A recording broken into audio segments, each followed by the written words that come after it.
Шеридан медленно ехал вдоль торгового центра, когда у главного входа увидел малыша, вытолкнутого дверью прямо под светящуюся надпись «Казентаунский».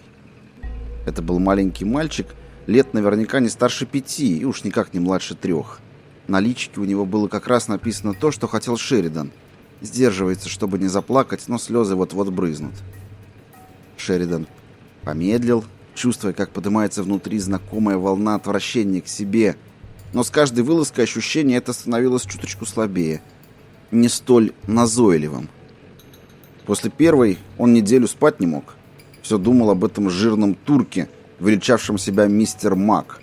Думал о том, что вытворяет тот с детьми. «Я катаю их на яхте, мистер Шеридан», — пояснил турок, но вышло «Я касаю их на яхте, мистер Шеридан». И улыбнулся. «Не суй свой нос, куда не просят», — говорила эта улыбка. Говорила громко и ясно, без всякого акцента. Больше Шеридан не спрашивал, но это не значит, что он перестал размышлять. Он метался, ворочался сбоку на бок, мечтая, чтобы все повернулось вспять. Тогда он поступил бы по-другому, тогда он поборол бы искушение. Во второй раз он мучился почти так же, в третий поменьше, а в четвертый уже не забивал голову дурацкими вопросами, что же это за яхса и чем может закончиться для ребятишек прогулка на ней. Шеридан загнал фургон на одну из стоянок перед торговым центром, стоянку, которая чуть ли не всегда пустует, ибо предназначена для машин водителей-инвалидов. На задок фургона Шеридан предусмотрительно прикрепил специальный номер, выдаваемый инвалидам. Это оберегало его от подозрений и позволяло беспрепятственно пользоваться удобной стоянкой. Ты каждый раз надеешься, что тебя не схватят, но каждый раз за день или за два до выхода на дело крадешь у инвалидов номера. К черту эту муру.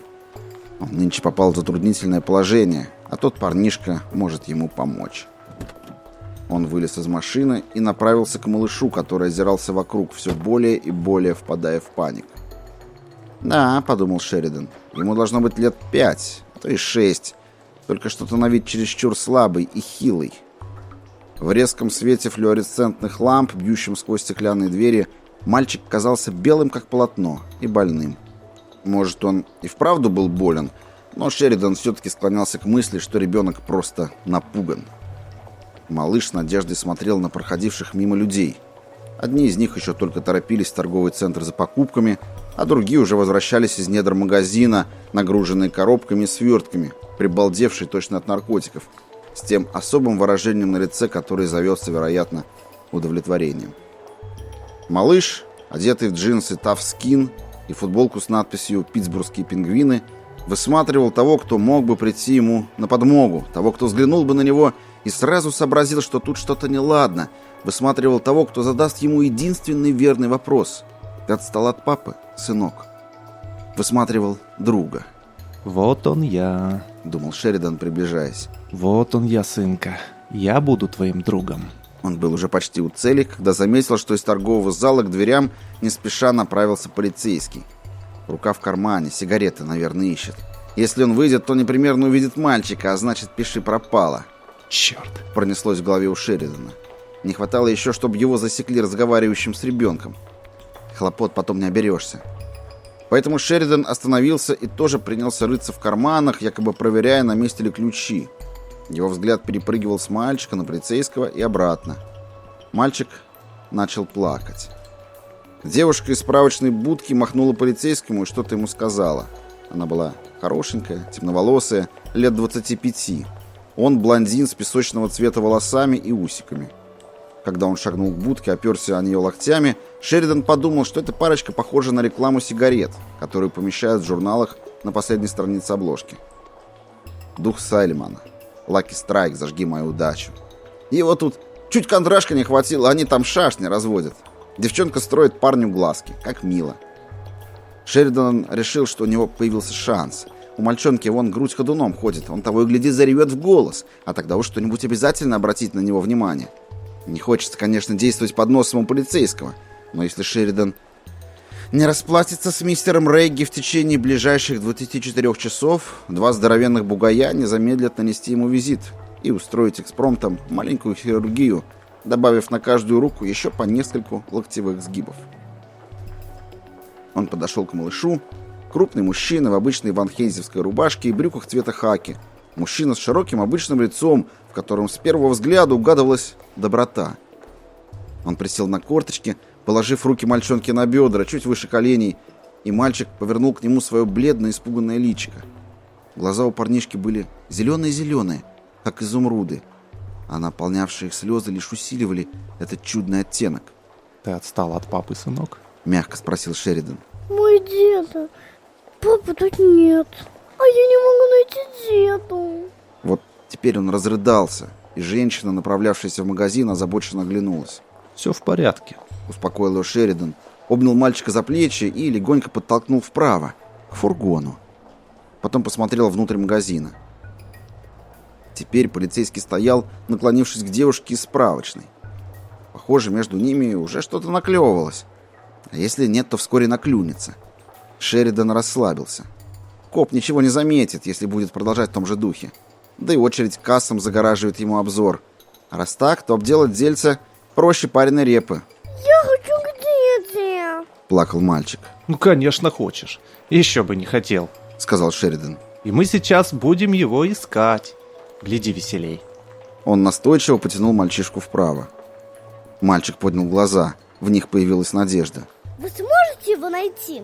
Можете найти, мистер? Безусловно. Заявил Шеридан и ухмыльнулся. Искать пропавших это, если хочешь, моя профессия. Правда? Малыш робко улыбнулся, но глаза его по-прежнему были на мокром месте. Абсолютно. Заверил Шеридан, мельком глянув внутрь магазина, чтобы убедиться, что полицейский не обращает на них внимания. Коп, которого из-за толпы было едва видно, а ему, соответственно, едва видно Шеридана и мальчика, если оглянется, даже не смотрел в их сторону. Во что был одет твой деда, сынок? В костюм. Сказал мальчонка. Он почти всегда в нем ходит. Я только один раз видел его в джинсах. Малыш говорил это так, будто Шеридан прекрасно знал, что предпочитает из одежды деда. Готов поспорить, что костюм черный. Объявил Шеридан. Глаза мальчика загорелись, полыхнув красным в отблесках вывески, словно слезы превратились в кровь. Вы его видели? Где? Парнишка дернулся было в сторону дверей, и Шеридану пришлось насильно увлечь его вправо. Получилось нехорошо. Только бы он не устроил здесь сцену. Это бросилось бы в глаза прохожим, и потом они бы обязательно припомнили мужчину, который куда-то тащил упиравшегося мальчонку. Надо заманить его в фургон. У фургона все стекла, кроме лобового, поляризованные. Даже в 6 дюймах от них не видно, что творится внутри. Первым делом надо заманить его в фургон. Шеридан коснулся руки мальчика. Я видел его не в магазине, сынок. Я видел его вон там. Он указал на стоянки, где терпеливо поджидали хозяев бесконечные взводы машин. Вдалеке, за ними, тянулась подъездная дорожка, за которой, в свою очередь, сияли сдвоенные желтые дуги Макдональдса. А почему деда пошел туда? Спросил мальчик так, словно Шеридан или деда, а то и оба вместе окончательно спятили. Не знаю. Ответил Шеридан. Мысли мелькали у него в голове со скоростью экспресса, перестукивая на стычках рельсов. Так всегда бывает, когда наступает самый ответственный момент, и необходимо принять единственное приемлемое решение. Деда. Не папа, не дядя, а деда. Деда значит дедушка. Но я абсолютно уверен, что это был он. Пожилой мужчина в черном костюме, седой весь, а галстук вроде бы зеленый. Дед носит голубой галстук. Поправил мальчик. Он знает, что мне так больше нравится. Ну да, может и голубой. Охотно согласился Шеридан. В сумерках разве разберешь? Пойдем-ка сядем ко мне в машину и покрутимся тут. Посмотрим, куда запропастился твой деда. Лады? Вы уверены, что это был деда? Не пойму, что ему понадобилось там, где они. Шеридан пожал плечами. Послушай, малыш, если ты думаешь, что это не он, то лучше тебе самому походить и поискать. Глядишь и найдешь. С этими словами он резко повернулся и зашагал прочь к своему фургону. Этот маленький гаденыш не клюнул. А не стоит ли вернуться и попробовать еще разок? Нет, и так уже много времени потеряно, да и глаза мозолить ни к чему. В 2 счета можно загреметь на 20 лет в Хаммертон-Бэй. Разумнее двинуть в какой-нибудь другой торговый центр. Скоттервиль, например. Или... Подождите, мистер! Это кричал малыш, и в голосе его была паника. Это поток кроссовок. Подождите! Я сказал им, что хочу пить! Он, наверное, и пошел туда, чтобы принести мне что-нибудь попить. Шеридан обернулся, расплывшись в улыбке. Неужели ты подумал, сынок, что я и впрямь брошу тебя? Он повел мальчика к своему фургону. 4 года уж симпатяги, покрашенному в неописуемый голубой цвет. Он распахнул дверцу и улыбнулся малышу, который с сомнением смотрел на него своими зелеными глазами, ярко выделявшимися на бледном маленьком личике. Прошу в мою карету, сказал Шеридан. Мальчик забрался в кабину и, сам того не подозревая, перешел в собственность Брикса Шеридана в ту самую минуту, когда дверка захлопнулась.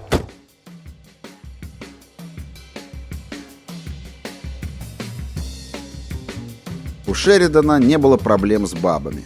Он мог пить или не пить по настроению. Единственной проблемой его были карты. Любые игры в карты, лишь бы на деньги. Он потерял все. Работу, кредитные карточки, дом, который достался от матери. Ему не довелось пока сидеть за решеткой, но едва столкнувшись с мистером Регги, он понял, что тюрьма по сравнению с этим типом — сущий рай. В тот вечер он вел себя как последний идиот. Лучше бы сразу все спустил. Когда спускаешь все сразу, то расхолаживаешься, возвращаешься домой, смотришь по телеку проделки коротышки Карлсона, а потом идешь спать. Но когда срываешь первый банк, то теряешь голову. В тот вечер Шеридан потерял голову и к концу игры задолжал $17 тысяч. В это было трудно поверить, он был потрясен, ошарашен несправедливостью проигрыша. По дороге домой он старался не напоминать себе, что должен мистеру Регги не 700, не 7 тысяч, а 17 тысяч звонких монет. Как только мысли перескакивали на это, он начинал хихикать и включал приемник в машине погромче. Но на следующий день ему было уже не до смеху, когда 2 гориллы, ребята, которым несложно добавить на каждую руку по нескольку локтевых сгибов, если не заплатишь, притащили его в контору мистера Регги. Я заплачу, залепетал Шеридан. Заплачу.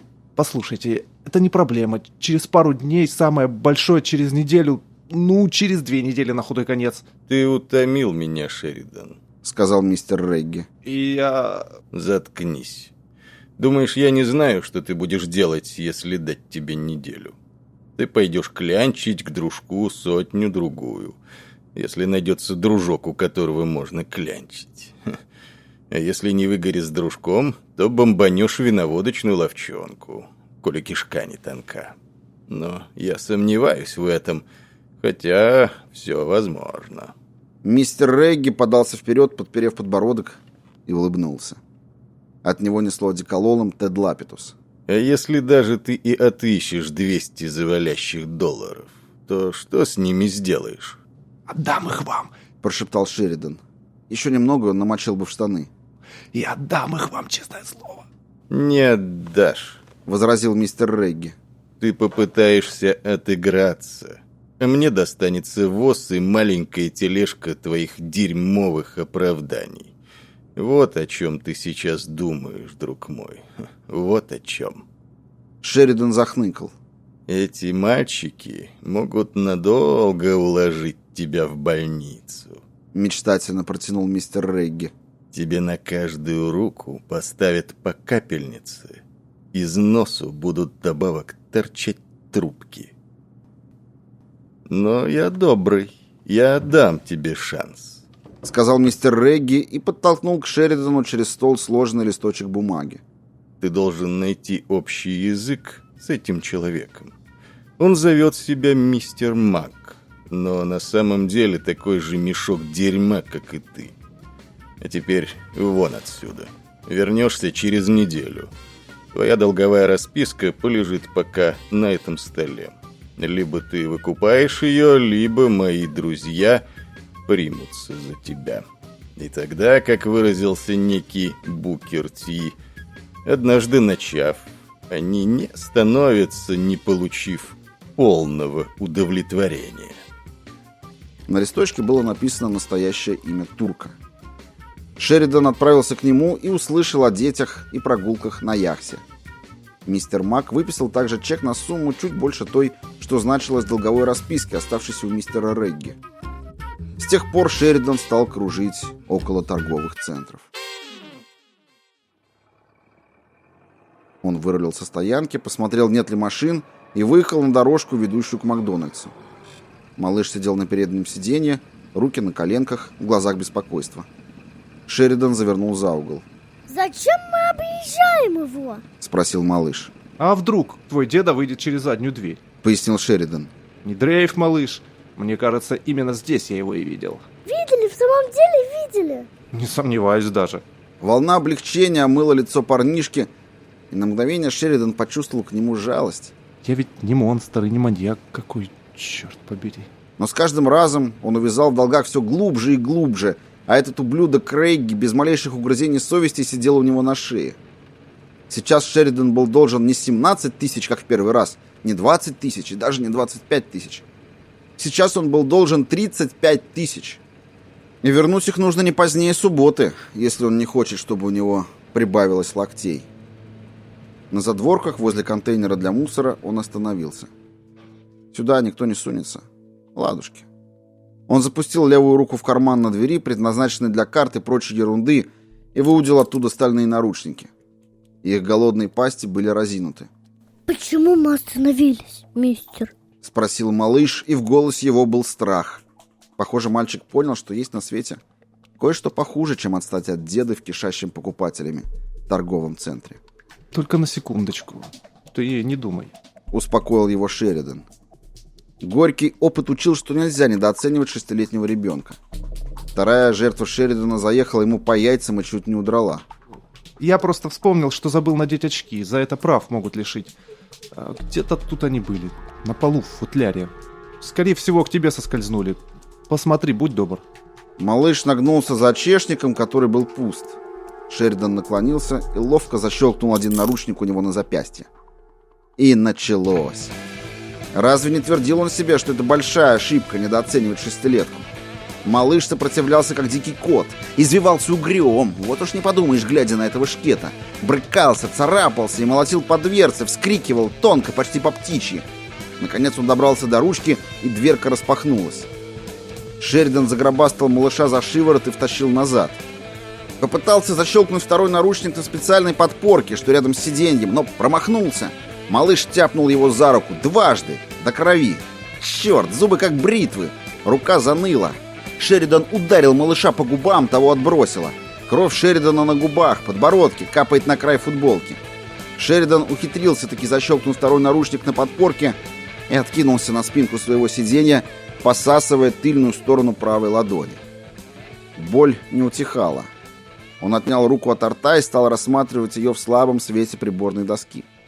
2 неглубоких рваных борозды, каждая по 2 дюйма длиной, тянулись от запястья к костяшкам пальцев. Кровь медленными ручейками выталкивалась из них. И все-таки рановато успокаивать пацана другими средствами, теми, которые портят товар. Испортишь товар, испортишь цена. Предостерегал турок. Нет, нельзя винить малыша. Он, Шеридан, сделал бы то же самое. Надо бы продезинфицировать рану, как только предоставится возможность, а то и укол засадить.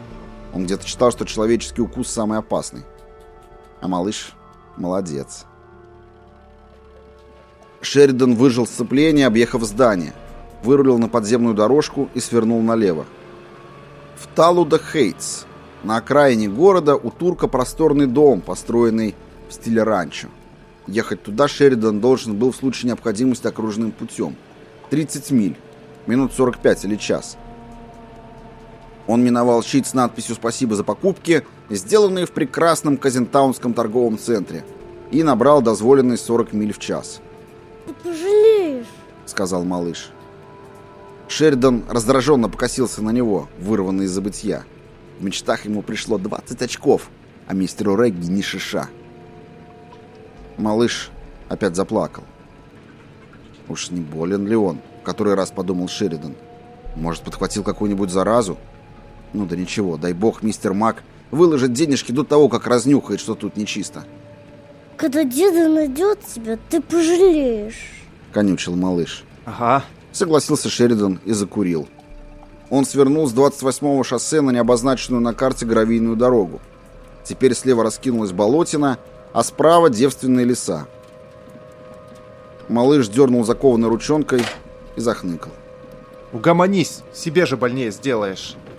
Малыш, тем не менее, дернул снова.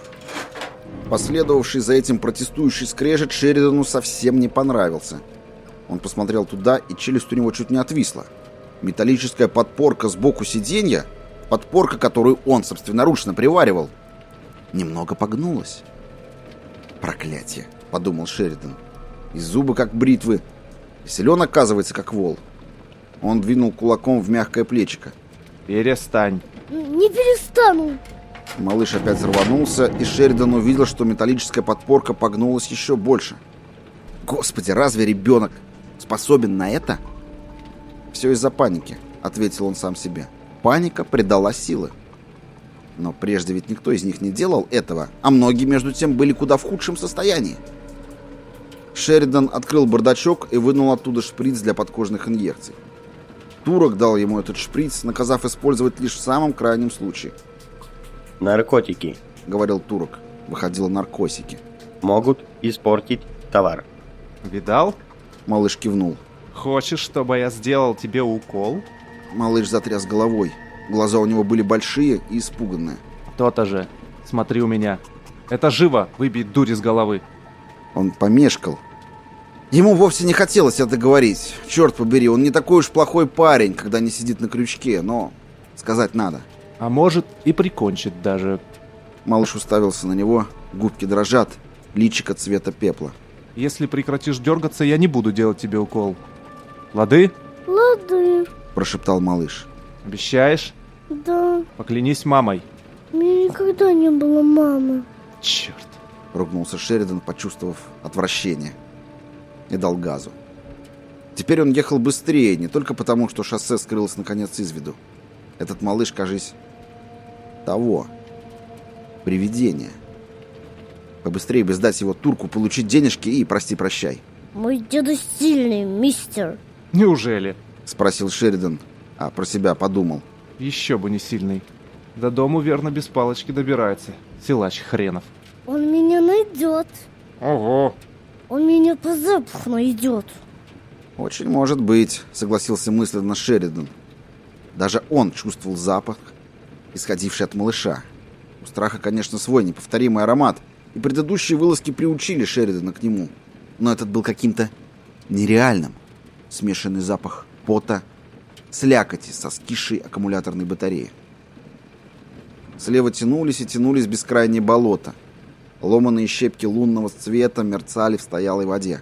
Деда умеет летать. Ага. Сказал Шеридан. Я готов поспорить, что это у него получается гораздо лучше после пары бутылок ночного экспресса. Деда? Заткнись, малыш, лады? Малыш заткнулся. Мили через 4 болотина превратилось в широкое пустынное озерцо. Здесь Шеридан свернул направо на грунтовку с разъезженными колеями. Через 5 миль, если держать все время на запад, будет еще один поворот направо, а там 41-е шоссе. И рукой подать до Талуда-Хейтс. Шеридан бросил взгляд на озеро, гладкую, посеребренную лунным светом простыню. А потом лунный свет исчез. Его заслонили. Сверху послышалось хлопанье, будто огромные простыни полощутся на бельевой веревке. «Деда!» — закричал малыш. Заткнись. Это всего лишь птица. И тут он испугался. Здорово испугался. Он смотрел на малыша. Тот опять приподнял верхнюю губку и показал зубки. Зубки были очень белые и очень большие. Нет, не большие. Большие не то слово. Длинные. Особенно те два сверху, с каждой стороны. Называются они еще... Черт, так. Клыки. Мысли вдруг снова понеслись с места в карьер, перестукивая точно колеса поезда на стыках рельсов. Я сказал ему, что хочу пить. Не пойму, что ему понадобилось там, где они... Едят? Он хотел сказать «едят». Он меня найдет. Он меня по запаху найдет. Мой деда умеет летать. Пить. Я сказал ему, что хочу пить. Вот он, наверное, пошел туда, чтобы принести мне что-нибудь попить. Пошел туда, чтобы принести мне что-нибудь попить. Пошел туда. Что-то грузное, неуклюже опустилось на крышу фургона. «Деда!» Снова завопил малыш, замирая от восхищения, и внезапно дорога впереди пропала. Огромное перепончатое крыло с пульсирующими венами полностью закрыло лобовое стекло. «Мой деда умеет летать!» Шеридан закричал и ударил по тормозам, надеясь стряхнуть обосновавшуюся на крыше мерзость. Справа раздался протестующий скрежет изнемогающего металла. образовавшийся на сей раз огорченным сухим треском. А через секунду пальцы мальчика вцепились Шеридану в лицо, разодрав щеку. Он украл меня, деда! Тонко, почти по птичьи восклицал малыш. Он украл меня! Этот плохой дядька украл меня! Ты не понял, малыш. Подумал Шеридан. Он сунул руку в бардачок и достал шприц. Я неплохой дядька. Просто я попал в затруднительное положение. Черт бы его побрал. А в обычных обстоятельствах я бы тебя за дедушку... Но когда рука, скорее длинный коготь, нежели рука, разбила боковое стекло и вырвала у Шеридана шприц вместе с 2 пальцами, он смехнул, что это неправда. Мгновение спустя деда с мясом вырвал левую дверцу, только петли сверкнули, покореженные, ненужные теперь петли. Шеридан увидел трепещущий плащ, своего рода черную пару, и галстук. Галстук вправду был голубой. Впившись когтями в плечо, деда выволок Шеридана из машины. Когти пропороли пиджак и рубашку и глубоко вонзились в плоть. Зеленые глаза деды вдруг стали кроваво-красными, точно розы. «Вы пошли в магазин только потому, что ребенку захотелось игрушку-трансформер сборную», прошептал деда, и его дыхание отдавало смрадом гнилого мяса. «такую, какую показывают по телевизору. Все дети хотят их иметь. Лучше бы вы оставили его в покое. Лучше бы вы оставили нас в покое». Шеридана тряхнули, будто тряпичную куклу. Он вскрикнул, и его снова тряхнули.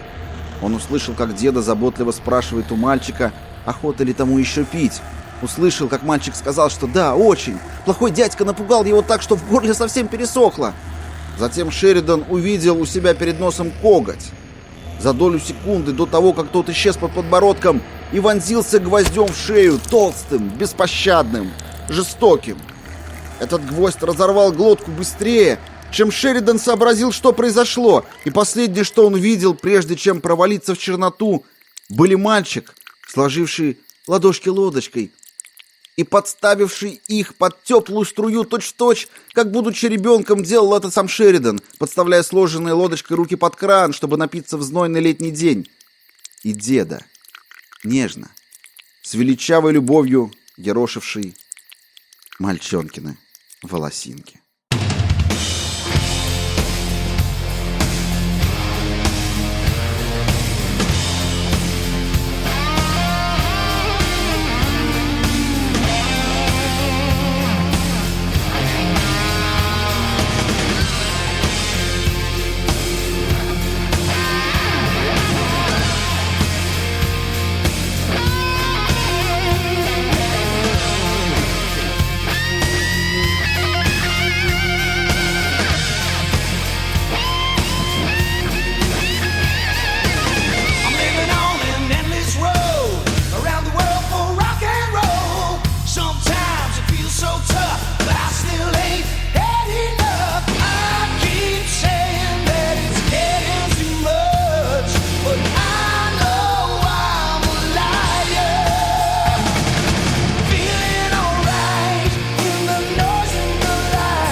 Студио.